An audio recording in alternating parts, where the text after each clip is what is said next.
వార్తలకు స్వాగతం. ముందుగా ముఖ్యాంశాలు.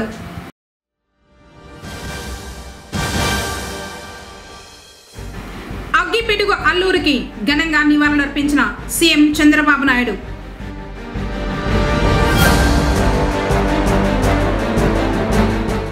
జనసేన ప్రధాన కార్యదర్శి నాగబాబును కలిసిన పొంగనూరు జన సైనికులు.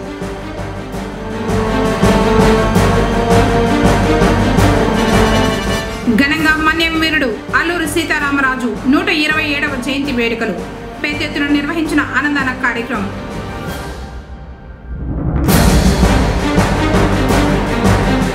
అందుబాటులోకి వచ్చిన BPL 32 ఇంచెస్ QLED టీవీ ప్రారంభించిన రాజారెడ్డి. వార్తలోని వివరాలు.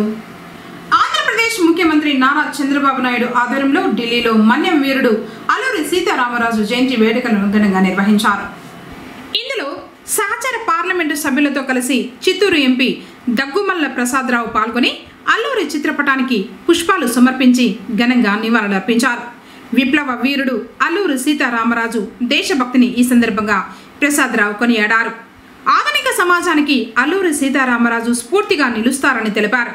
తమ అధినేత ఏపీ సీఎం చంద్రబాబు నాయుడుతో కలిసి మన్యం వీరుడికి ఘనంగా నివాళులర్పించడం చాలా సంతోషంగా ఉందన్నారు.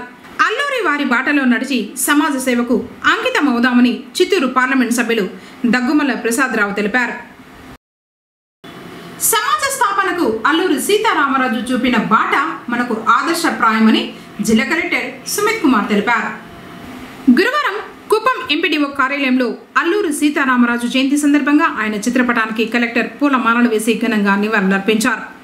ఈ సందర్భంగా కలెక్టర్ మాట్లాడుతూ అల్లూరి సీతారామరాజు భారత స్వతంత్ర మహాసంగ్రామంలో మహోజ్వల శక్తిగా వెలుగొందారని, పీడిత గిరిజన ప్రజలను స్వతంత్ర సంగ్రామానికి సమాయత్తం చేసిన ఈ మహనీయుని స్ఫూర్తితో మనం పురోగమించాల్సిన అవసరమే ఇప్పటికీ ఉందన్నారు.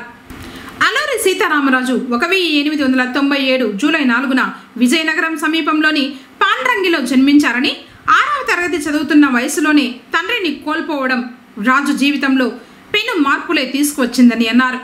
కొండలు అడవుల్లో తిరుగుతూ గిరిజనుల జీవన విధానాన్ని గమనిస్తూ ఉండేవారని, జ్యోతిష్యం, వాస్తు శాస్త్రం, హఠయోగం, కవిత్వం నేర్చుకున్నారని, వీటితో పాటు సంస్కృతం, ఆయుర్వేదం కూడా నేర్చుకున్నారన్నారు. ఆ రోజుల్లో ఏజెన్సీ ప్రాంతంలోని ప్రజలు తెల్లదొరల చేతిలో అనేక దురాగతాలకు, దోపిడీలకు, అన్యాయాలకు గురయ్యేవారని, శ్రమ దోపిడీ, ఆస్తుల దోపిడీ, స్త్రీల మానహరణం సర్వసాధారణంగా జరుగుతూ ఉండేవని, మన్యంలో గిరిజనుల జీవితం దుర్భరంగా ఉండేవన్నారు.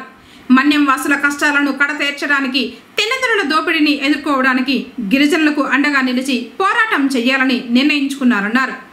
గిరిజన ప్రజల అభ్యున్నతికి పాటుపడిన అల్లూరి సీతారామరాజు 27 ఏళ్ల వయసులోనే అమర వీరుడయ్యాడని తెలిపారు. ఈ కార్యక్రమంలో కుప్పం ఆర్డీఓ శ్రీనివాసులు, డ్వామాపిడి రాజశేఖర్, డిఆర్డీఏ పిడి తులసి తదితరులు పాల్గొన్నారు.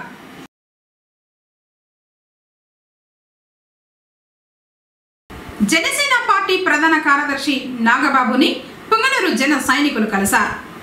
గురువారం గుంటూరు మంగళగిరిలోని ప్రధాన పార్టీ కార్యాలయంలో చిత్తూరు జిల్లా కార్యదర్శి పగడాల రమణ ఆధ్వర్యంలో పొంగనూరు జన సైనికులు పార్టీ ప్రధాన కార్యదర్శి నాగబాబును మర్యాదపూర్వకంగా కలిశారు. తర్వాత నియోజకవర్గంలోని సమస్యలను ఆయన దృష్టికి తీసుకువెళ్లారు. పార్టీ అధ్యక్షులు ఉప ముఖ్యమంత్రి పవన్ కళ్యాణ్ పొంగనూరులో పర్యటించాలని కోరినట్లు రమణ తెలిపారు. క్షేత్రస్థాయి నుండి పార్టీ పటిష్టతకు జన సైనికులు కృషి చేయాలని నాగబాబు చెప్పినట్లు తెలిపారు. త్వరలో నియోజకవర్గ ఇన్ఛార్జీను ప్రకటిస్తామని ఆయన తెలిపినట్లు వివరించారు. తర్వాత జనసేన నుండి నూతనంగా ఎన్నికైన పార్టీ మీడియా హెడ్ హరిప్రసాద్ని కలిసి శుభాకాంక్షల్ని తెలిపి శాసన మండలిలో పార్టీ గొంతు, ప్రజా సమస్యలు వినిపించాలని తెలియజేయడం జరిగిందన్నారు. కార్యక్రమంలో ప్రోగ్రామ్స్ కార్యదర్శి చైతన్య రాయల్, పొంగనూరు మండల అధ్యక్షుడు విరూపాక్షి, పట్టణ అధ్యక్షుడు గాజుల నరేష్ రాయల్, హరినాయక్, దేశాది వికాస్, బాలాజీ నాయక్ తదితరులు పాల్గొన్నారు. విధి నిర్వహణలో మృతి చెందిన పొంగనూరు ఆర్టీసీ డిపో డ్రైవర్ రాఘవయ్యకు ఆర్టీసీ వారు నివాళులర్పించారు. సోమల మండలం పొదలకుంట్లపల్లి గ్రామానికి చెందిన రాఘవయ్య విధి నిర్వహణలో బుధవారం మృతి చెందాడు. విషయం తెలుసుకున్న ప్రజా రవాణా సంస్థ కడప జోనల్ కార్యనిర్వహణ అధికారి గిడుగు వెంకటేశ్వరరావు, చిత్తూరు జిల్లా ప్రజా రవాణా అధికారి జితేంద్రనాథ్ రెడ్డి, పుంగనూరు డిపో మేనేజర్ సుధాకరయ్య సిబ్బంది గురువారం స్వగ్రామానికి వెళ్లి మృతునికి నివాళులర్పించి కుటుంబ సభ్యులను పరామర్శించి ఓదార్చారు. భారతమాత దాసి శృంఖలాలను తెంచడానికి బ్రిటిష్ సామ్రాజ్యవాదులపై ప్రత్యక్ష సాయుధ పోరాటం సాగించి తెలుగు జాతి పౌరుష ప్రతాపాలను ప్రపంచానికి చాటి చెప్పిన మన్యం వీరుడు తెలుగు తల్లి ముద్దుబిడ్డ విప్లవ జ్యోతి అల్లూరి సీతారామరాజు. గురువారం అల్లూరి సీతారామరాజు 127వ జయంతిని పుంగనూరులో ఘనంగా నిర్వహించారు.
ఎన్టీఆర్ కూడలిలో అల్లూరి సీతారామరాజు చిత్రపటాన్ని ఏర్పాటు చేసి పూలమాలలు వేసి నివాళులర్పించారు.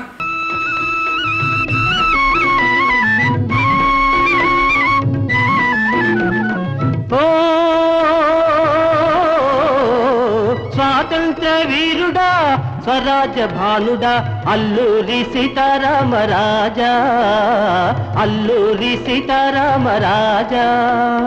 స్వాతంత్ర వీరుడా స్వరాజ్య భానుడా అల్లూరి సీతారామరాజా, అల్లూరి సీతారామరాజా. అందుకో మా పూజలందుకో రాజా, అందుకో మా పూజలందుకో రాజా, అల్లూరి సీతారామరాజా, అల్లూరి సీతారామరాజా. తెల్లవాడి గుండెల్లో నిదురించిన వాడా, ఆ నిదురించిన పౌరుషాగ్ని రగిలించిన వాడా. తెల్లవాడి గుండెల్లో నిదురించిన వాడా, ఆ నిదురించిన పౌరుషాగ్ని రగిలించిన వాడా. త్యాగాలే భరిస్తాం కష్టాలే భరిస్తాం, త్యాగాలే భరిస్తాం కష్టాలే భరిస్తాం. నిశ్చయముగా నిర్భయముగా నీ వెంటనే నడుస్తాం, నిశ్చయముగా నిర్భయముగా నీ వెంటనే నడుస్తాం, నీ వెంటనే నడుస్తాం.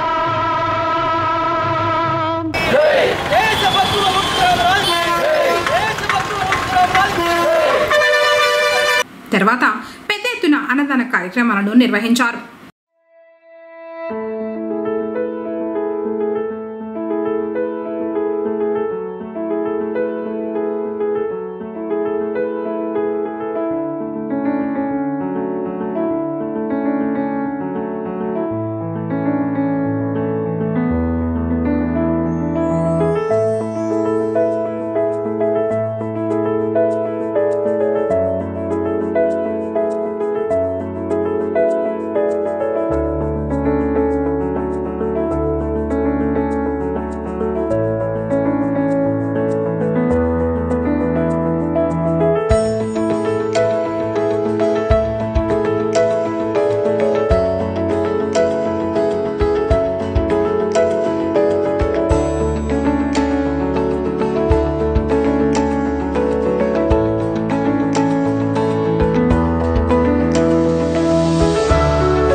ప్రసంగిస్తూ అల్లూరి సీతారామరాజు గొప్పతనం, దేశ స్వతంత్రం కోసం ఆయన చేసిన పోరాటం గురించి వివరించారు. ఈ జయంతి వేడుకలను రాజు క్షత్రియ సేవా సంఘం వారు పర్యవేక్షించారు. కార్యక్రమంలో భక్తవచనం రాజు, రెడ్డెప్పరాజు, సుబ్రహ్మణ్యం రాజు, జ్యోతిరాజు, చంద్రశేఖర్ రాజు, మాజీ కౌన్సిలర్ లక్ష్మణరాజు, భాస్కర్ రాజు, రాజారెడ్డి, నరసింహులు, రవిరాజు, త్రిమూర్తి రెడ్డి తదితరులు పాల్గొన్నారు. దేశం కోసం ప్రాణాలు అర్పించిన అల్లూరి సీతారామరాజుకి, దేశ భక్తుడు అల్లూరి సీతారామరాజుకి, దేశ భక్తుడు అల్లూరి సీతారామరాజుకి, స్వతంత్ర సమర యోధుడు అల్లూరి సీతారామరాజుకి, స్వతంత్ర సమర యోధుడు అల్లూరి సీతారామరాజుకి, దేశ ప్రజల కోసం ప్రాణాలు అర్పించిన అల్లూరి సీతారామరాజుకి, దేశ ప్రజల కోసం ప్రాణాలు అర్పించిన అల్లూరి సీతారామరాజుకి, దేశ భక్తుడు అల్లూరి సీతారామరాజుకి, వీరుడు అల్లూరి సీతారామరాజుకి, స్వతంత్ర సమర యోధుడు అల్లూరి సీతారామరాజుకి, స్వతంత్ర సమర యోధుడు అల్లూరి సీతారామరాజుకి. దేశభక్తులు అనంతమైన పలుకుబడి, వీరత్వము, ఎన్నో భయంకరమైన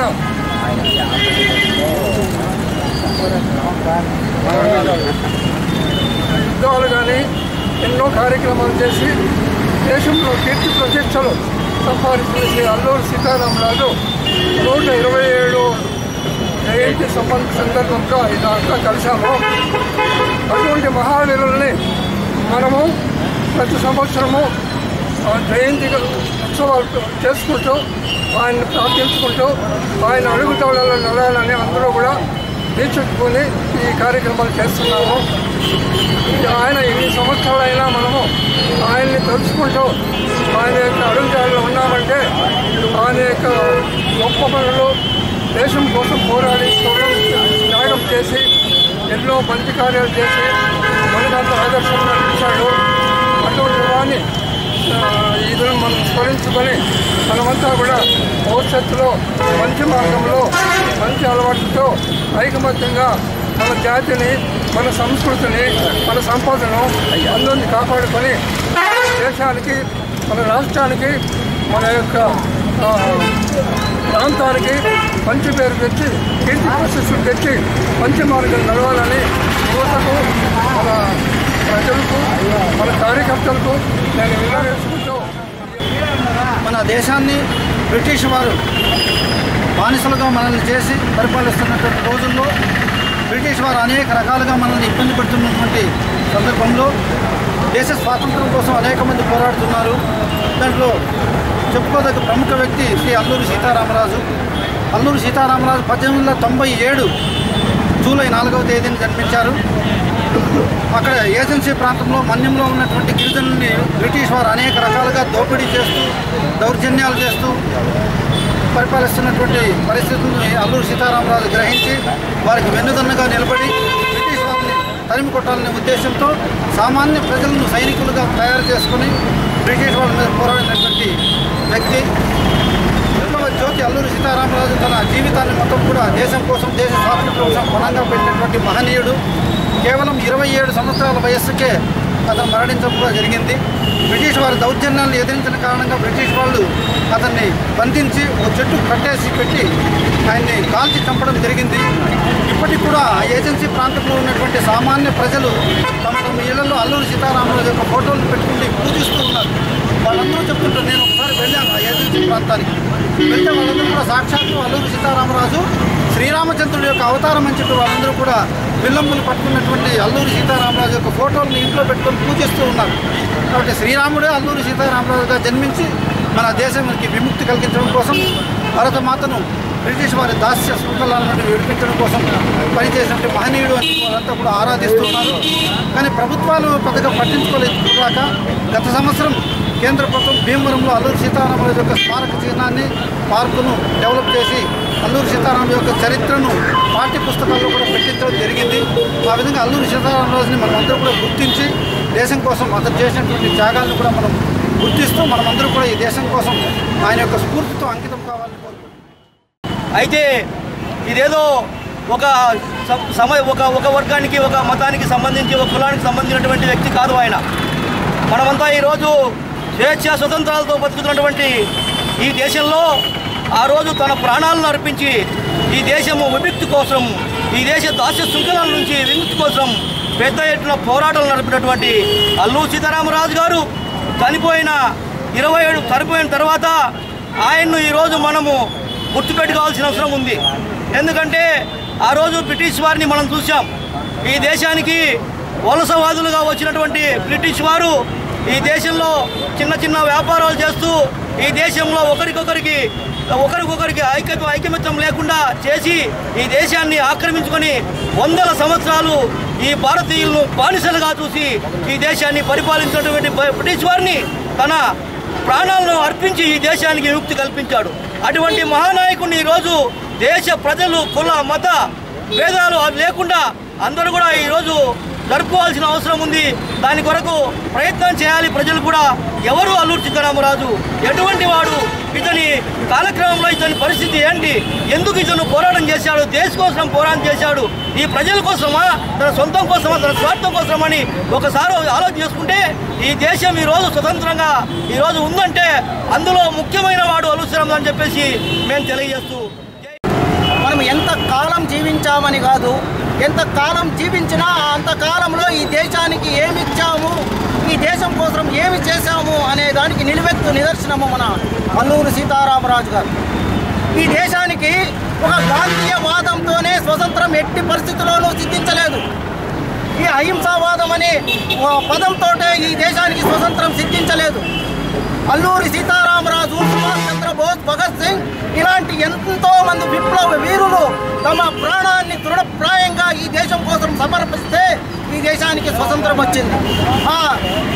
ఒక్క వీరుడు చనిపోతే నాలాంటి వందల వీరులు ఈ దేశం మీద పుట్టుకొస్తారు, ఈ ఆంగ్లేయులను తరిమి కొడతారు అని చాటి చెప్పి భరత మాతలో ఉన్నటువంటి సమస్త యువతలో స్వతంత్ర సంగ్రామ ఇచ్చని రగిల్చినటువంటి గొప్ప వ్యక్తి మన అల్లూరి సీతారామరాజు గారు. ఈరోజు చాలామంది పెద్దలు ఈ ఆయన జన్మదినోత్సవాన్ని జరుపుకోవడానికి ఇక్కడికి విచ్చేశారు. వాళ్ళందరి ముందర ఒక చిన్నపాటి మనవి చేస్తున్నాను. ఈ కోడలలో రాయలవారు, ఆ కోడలిలో ఉయ్యాలవాడ నరసింహారెడ్డి గారు ఉన్నారు.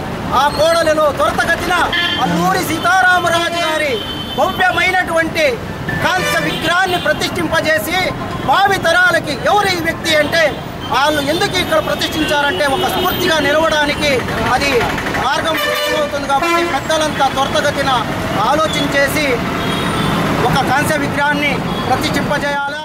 డెంగ్యూ, అతిసార వ్యాధుల పట్ల ప్రజలు అప్రమత్తంగా ఉంటే రోగాల బారిన పడే అవకాశం ఉండదని పుంగనూరు ప్రభుత్వ area hospital medical officer doctor Madhusudanachari పేర్కొన్నారు. డెంగ్యూ వ్యతిరేక మాసోత్సవాల్లో భాగంగా గురువారం స్థానిక ప్రభుత్వ ఆసుపత్రి నుండి ఆ ప్రాంతంలోని వీధుల్లో ర్యాలీ నిర్వహిస్తూ ప్రజలకు అవగాహన కల్పించారు.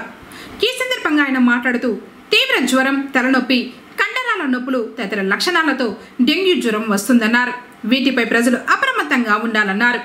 దోమలు వ్యాప్తి చెందకుండా తగిన జాగ్రత్తలు పాటించడంతో పాటు వారానికి ఒకరోజు తప్పనిసరిగా డ్రై డే పాటించాలన్నారు.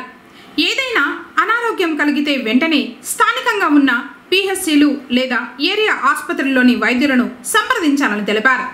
కార్యక్రమంలో డాక్టర్లు హరగోపాల్, జశ్వంత్ రాయల్, శ్రీనివాసులు, హెడ్ నర్సులు భారతి, మధుబాల, నాగేనాయక్ సిబ్బంది పాల్గొన్నారు. ఇప్పుడు వెదర్ చేంజ్ అయింది, వర్షాలు పడుతున్నాయి, ఎక్కడ పడితే అక్కడ వాటర్ నిలిచిపోతున్నాయి. సో చుట్టుపక్కల ఈ సమ్మర్ వచ్చినప్పుడు చాలామంది వాటర్ స్టోరేజ్ కూడా చేస్తున్నారు. ఈ కుండీలలో వాటిల్లో కూడా నీరు చేరిపోతున్నాయి. దోమలు సంఖ్య పెరుగుతోంది. ఈ దోమలు డే టైం మస్కిటోస్ అంటాము, పొద్దున కూడా పొక్కుతుంటాయి. ఇవి చూడడానికి చుక్కలు చుక్కలుగా ఉంటుంది. దీన్ని టైగర్ మస్కిటో అంటారు. ఈ డెంగ్యూ కారకంగా దోమలు ఇవి ఒకసారి కుడితే కడుపు నిండకుండా అందరినీ కుడుతూ ఉంటుందన్నమాట. సో అందుకని వీటిని డే టైం మస్కిటోస్ అంటాము. వీటి వల్ల మనకు ఈ సీజన్లో డెంగ్యూ జ్వరాలు తగులుతాయి. మనకి మామూలుగా జూలై, ఆగస్టు నెలలో ఎక్కువ పెరిగి అందరూ డెంగ్యూ జ్వరాన్ని, పెద్దలు, పిల్లలు అందరూ డెంగ్యూ జ్వరం పడే అవకాశం ఎక్కువ ఉంది. అందుకని మన ప్రభుత్వము ఈ నెలంతా కూడా డెంగ్యూ మాసోత్సవాన్ని కండక్ట్ చేస్తుంది. సో డెంగ్యూ నివారించడానికి కోసం మనం దోమల్ని అరికట్టాలి పూర్తిగా. సో ముందు దోమలు అరికట్టాలంటే ఫస్ట్ ఈ ప్రతి శుక్రవారము డ్రై డే పాటించాలి. సో ఇంట్లో నీళ్ళల్లో డ్రమ్ములు గిమ్ములు అన్నీ క్లీన్ చేసేసి ఎండబెట్టేసేసి దాన్ని డ్రై చేయాలి. కుండీలలో నిలిచిపోయిన నీళ్ళు అంతా కింద పోసేసి ఫుల్గా డ్రై పాటించాలి.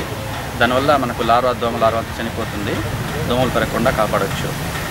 ఇంకా రెండోది వచ్చి మనం పర్సనల్గా దోమలు పెరగకుండా ఫుల్ స్లీవ్స్ వేసుకోవడము, మస్కిటో నెట్స్ వాడుకోవడము, దోమ కాయల్స్ రిపెలెంట్స్ అంతా వాడుకోవడం వల్ల దోమలు పుట్టకుండా చూసుకోవచ్చు. ఒకసారి జ్వరము, చలి జ్వరము, హెడ్ఏక్, బాడీ పెయిన్స్, సివియర్ కంటి నొప్పులు అవన్నీ వస్తే మాత్రము డెంగ్యూ జ్వరం లక్షణాలు అనిపిస్తుంది. దగ్గరలో ఉన్న ప్రాథమిక కేంద్రంలో కానీ, ప్రభుత్వ వైద్యశాలలో కానీ, ఎమ్మెల్యేల దగ్గర కానీ చూపించుకొని దానికి టెస్ట్ చేసుకొని త్వరగా మందులు వాడుకుంటే దాన్ని నివారించవచ్చు. ఏదో ఒక మాత్రలు మందుల షాపులలో వాడుకొని దాన్ని ఉపయోగిస్తే మాత్రము డెంగ్యూ తీవ్రత ఎక్కువయ్యి రక్తనాలు పడిపోవడము, మళ్ళీ పెద్ద హాస్పిటల్లో అంతా అడ్మిట్ అయ్యి ప్రాణాపాయం వస్తుంది. కాబట్టి ముఖ్యంగా నివారణ ఇంపార్టెంట్. కాబట్టి ఈ డెంగ్యూ జ్వరాలని తగ్గించడానికి కోసం మస్కిటో నివారించాలి. సో మనము దోమల్ని మొత్తము ఇంటిపోయేలాగా చేయాలి. కాబట్టి ఈ ప్రతి ఫ్రైడే మనం పాటించాలి. ఇప్పుడు దీని ఉద్దేశంతోనే మనము ప్రభుత్వ ఆసుపత్రి నుంచి ఈ ర్యాలీ కండక్ట్ చేస్తున్నాము. ప్రజలందరూ దీన్ని అర్థం చేసుకొని ఈ డెంగ్యూని పూర్తిగా నివారించాలని కోరుకుంటున్నాను. ఈరోజు డెంగ్యూ నివారణ మాసోత్సవాలు ఈరోజు నుంచి స్టార్ట్ అయ్యి జూలై మంత్ అంతా పాటించాలని గవర్నమెంట్ వారు ఆదేశించారు. దీంట్లో ఉద్దేశం ఏమంటే ఈ సీజన్లో ఎక్కువగా వర్షాలు పడుతుంటాయి. ఆ వర్షాలు అక్కడ నిలబడి అక్కడ డ్యాంప్గా ఉండేసి అక్కడ దోమలు ఎక్కువగా వృద్ధి చెంది ఈ డెంగ్యూ జ్వరాన్ని అవన్నీ ఎక్కువ స్ప్రెడ్ చేస్తుంటాయి. అందుకోసం ఎక్కడైతే ఆ వాటర్ ఉంటుందో ఆ వాటర్ అంతటినీ ఎక్కడ నిలబడకుండా మిగిలినదే గవర్నమెంట్ వారు చెప్పినట్లు ఎవ్రీ ఫ్రైడేని డ్రై డేగా పాటించి ఎక్కడ వాటి యొక్క వృద్ధి కాకుండా మళ్ళీ వాటి ద్వారా మనకు సంక్రమించే డెంగ్యూ జ్వరాలను అవన్నీ నివారించవచ్చు. అయినాక ఇప్పుడు చెప్పినట్లు డెంగ్యూ జ్వరం వచ్చేది దోమ కుట్టడం వల్ల. కాబట్టి మనం చేయాల్సింది ఏమంటే దోమ కుట్టకుండా చూడాలి అనేది ఇప్పుడు ఉండే నినాదం. అందుకోసము దోమ కుట్టకుండా ఉండాలంటే దాని యొక్క బ్రీడింగ్ ప్లేసెస్ అన్నిటినీ నివారించాలి. అవేమంటే ఆడైతే నీళ్లు ఆగుతాయో ఆ నీళ్ళు ప్లేస్లన్నింటినీ డ్రైగా చేయటం, అవి చేసుకొని ఫర్దర్గా ఈ డెంగ్యూ జ్వరం రాకుండా కాపాడుకోవాలి. ఒకవేళ వచ్చినాక మనం చేయాల్సినవన్నీ దగ్గర ఉండే ప్రాథమిక వైద్యశాల కానీ మన హాస్పిటల్ కానీ వస్తే మన దగ్గర ఫిజిషియన్స్ అందరూ టెస్టులు చేసి అవసరమైన వైద్యం తీసుకొని ప్రజలందరూ ఆరోగ్యంగా ఉంటారని ఆశిస్తాం. భారతదేశంలోనే ఎలక్ట్రానిక్స్ రంగంలో దిగ్గజమైన బీపీఎల్ పూర్వ వైభవం సొంతం చేసుకుంటోంది. అత్యాధునిక టెక్నాలజీతో మధ్యతరగతి వారికి అనుగుణంగా అతి తక్కువ ధరలకే టీవీల నుండి ఐరన్ బాక్సుల వరకు బీపీఎల్ సంస్థ అందుబాటులోకి తీసుకొచ్చింది. నూతనంగా బీపీఎల్ సంస్థ వారు తయారు చేసిన QLED 32 ఇంచెస్ టీవీని మార్కెట్లోకి తీసుకొచ్చింది. ఈ క్రమంలోనే గురువారం పుంగనూరు పట్టణం ఎన్టీఆర్ కూడలిలో గల SR డిషాన్ మీడియా కార్యాలయంలో చిత్తూరు జిల్లా ఉత్పత్తిదారుడు రాజారెడ్డి QLED టీవీని రిబన్ కట్ చేసి ఆవిష్కరించారు.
ఈ సందర్భంగా ఆయన మాట్లాడుతూ ఉమ్మడి చిత్తూరు జిల్లాలో గత 30 సంవత్సరాలుగా SR డిషాన్ మీడియా సంస్థను నెలకొల్పి వివిధ ఎలక్ట్రానిక్ కంపెనీ ఉత్పత్తులను జిల్లా వ్యాప్తంగా పంపిణీ చేయుచున్న సంస్థచే నేడు భారతదేశపు ప్రముఖ ఎలక్ట్రానిక్ ఉత్పత్తులైన బీపీఎల్ కంపెనీ వారు QLED 32 ఇంచెస్ టీవీలను ప్రారంభించడం సంతోషంగా ఉందన్నారు. మధ్యతరగతి వారికి అందుబాటులో ఉండే విధంగా ప్రత్యేకంగా ఈ టీవీని తీసుకురావడం జరిగిందన్నారు. క్వాలిటీతో కూడిన పిక్చర్తో పాటు హోమ్ థియేటర్ ఎఫెక్ట్తో కూడిన డాల్బీ సౌండ్ సిస్టంతో తయారు చేశారన్నారు. 3 సంవత్సరాల వారంటీ ఉందన్నారు. దీని ధర ఆఫర్లో 16,000 రూపాయలని ప్రజలు సద్వినియోగం చేసుకోవాలని కోరారు. భారతదేశపు మొట్టమొదటి ఎలక్ట్రానిక్ కంపెనీ బీపీఎల్ అనేది 1963లో పాలక్కాడ్, కేరళ రాష్ట్రం పాలక్కాడ్లో బ్రిటిష్ ఫిజికల్ ల్యాబొరేటరీస్ పేరుతో బ్రిటిష్ వారి యొక్క కొలాబరేషన్ టెక్నాలజీతో మొట్టమొదటిసారిగా ప్రారంభించడం జరిగింది. భారతదేశంలో స్వేచ్ఛా వాణిజ్యం ప్రారంభమైన తర్వాత వివిధ ఆటుపోట్లను ఎదుర్కొన్నటువంటి బీపీఎల్ కంపెనీ ఈరోజు ప్రముఖ రిలయన్స్ కంపెనీ వారి ఆధ్వర్యంలో అత్యధికమైన ఉత్పత్తులతో అతి తక్కువ ధరలతో విశ్వవ్యాప్తంగా అందుబాటులోకి రావడం జరిగింది. దాంట్లో భాగంగా ఈరోజు 32 ఇంచీలది QLED టీవీని భారతదేశంలోనే మొట్టమొదటిసారిగా బీపీఎల్ కంపెనీ ప్రవేశపెట్టడం జరిగింది. పాశ్చాత్య కంపెనీలైనటువంటి ఎల్జీ, శాంసంగ్, సోనీ, పానాసోనిక్ ఈ కంపెనీలు ఇప్పటి వరకు కూడా 32 ఇంచీల టీవీని OLED కానీ 4K కానీ ఉత్పత్తి చేయలేదు. భారతదేశంలో ఎక్కువ కొనుగోలు సామర్థ్యం ఉన్నటువంటి 32 ఇంచీల టీవీని అతి తక్కువ ధరలో QLED తీసుకురావడం జరిగింది. ఈ QLED అనేది పిక్చర్ నాణ్యత, అదేవిధంగా సౌండ్ నాణ్యత చాలా బాగుంటుంది. ధర కూడా అందుబాటు ధరలో, భారతీయులకు అందుబాటు ధరలో 16,000 రూపాయల్లో ఈరోజు 32 ఇంచీల QLEDని బీపీఎల్ కంపెనీ వారు ప్రవేశపెట్టడం జరిగింది. ఆ యొక్క కంపెనీ సహకారంతో చిత్తూరు జిల్లా పంపిణీదారులైనటువంటి ఎస్ఆర్ డిష్ అండ్ మీడియా మా ఆధ్వర్యంలో ఈరోజు దాని 32 ఇంచ్ QLED టీవీని ఇక్కడ పొంగనూరు పట్టణంలో చిత్తూరు జిల్లా వ్యాప్తంగా పంపిణీ చేయుటకు ఈరోజు లాంచ్ చేయడం జరిగినది. కాబట్టి ప్రజలందరూ కూడా ఆలోచన చేసి భారతీయ ఉత్పత్తులను కొనుగోలు చేసి వారి యొక్క డబ్బును ఆదా చేసుకోవాల్సిందిగా మేము విజ్ఞప్తి చేస్తాము. అడ్డుగా వచ్చిన జింకను తప్పించబోయి ఆటో బోల్తా కొట్టడంతో ఒకే కుటుంబంలోని 3 వ్యక్తులు గాయపడగా వారిలో ఒకరు తీవ్రంగా గాయపడ్డారు. గురువారం పొంగనూరు నుండి సిద్ధారెడ్డిపల్లికి వెళ్లేందుకు ఆటోలో 75 సంవత్సరాల రెడ్డెప్ప, అతని భార్య 65 సంవత్సరాల పార్వతమ్మ, రెడ్డెప్ప తమ్ముడి భార్య సుజాతమ్మలు వెళ్తూ ఉండగా కురపల్లి సమీపంలో జింక అడ్డు రావడంతో డ్రైవర్ సమీవుల్లా తప్పించే క్రమంలో ఆటో అదుపు తప్పి బోల్తా కొట్టడంతో ప్రయాణిస్తున్న ఒకే కుటుంబానికి చెందిన 3 గాయపడగా 108 వాహనం ద్వారా స్థానికులు ప్రభుత్వ ఏరియా ఆసుపత్రికి తరలించారు. ఈ 3లో రెడ్డెప్ప తీవ్రంగా గాయపడ్డాడు. డాక్టర్లు వైద్య చికిత్సలు అందించారు. జింకట్టు వచ్చేసింది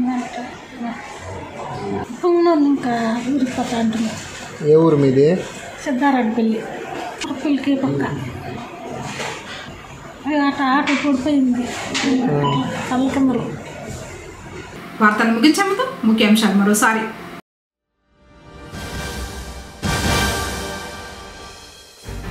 అగ్గిపిడుగు అల్లూరికి ఘనంగా నివాళులర్పించిన సీఎం చంద్రబాబు నాయుడు.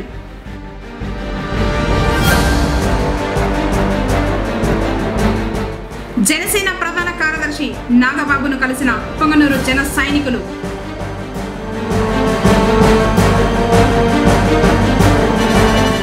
ఘనంగా మన్యం వీరుడు అల్లూరి సీతారామరాజు 127వ జయంతి వేడుకలు పెద్ద ఎత్తున నిర్వహించిన అన్నదాన కార్యక్రమం.